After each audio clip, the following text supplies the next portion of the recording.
A lot of people seem to think that New Super Mario Bros. Wii is actually a port of New Super Mario Bros. For the DS. Nothing can be further from the truth.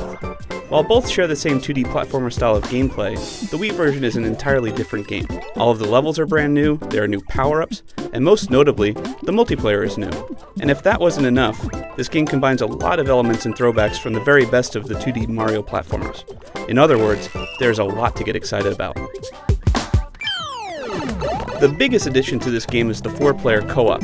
We saw the competitive mode at E3 before, the one where you run through the levels and try to collect more coins than the other. However, the game also has a mode where you don't compete at all.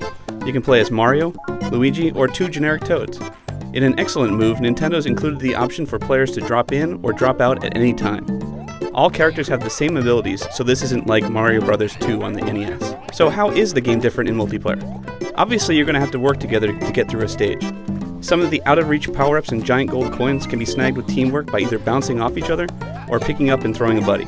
You'll definitely have to manage power-ups better, and if one person dies, another player will have to release them from their bubble prison. The bubble can also be a strategic thing. If a platforming section is particularly tricky, players can get in a bubble at any time by hitting A and relying on the other players to get them through it alive. This opens up the game for friends and families who want to play together no matter what their skill level is. The new Super Guide mode also makes the game much more casual friendly. If you die 8 times in a level, you'll trigger the appearance of an exclamation block that will make the game play itself if you choose to trigger it. During Super Guide mode, you can take control at any time, but it's handy if you need to get past a particular area. That's not to say that the game is dumbed down or super easy. The levels themselves are a pure throwback to old Mario games, so longtime fans will be pleased. Old enemies like the Koopalings are back. There are toad houses that allow you to stockpile items, and there are enemies that you run into in the overworld map. Nintendo had a lot of fun going back to its roots on this one. There are a bunch of new power-ups as well. The Ice Flower allows you to freeze enemies in their tracks and use the blocks of ice as platforms. The Penguin Suit has the same freezing abilities of the Ice Flower, but also lets you keep your grip on ice, swim better, and execute a powerful slide move. The Mini Mushroom returns from the DS game, allowing characters to jump much higher, run on water, and fit through small pipes.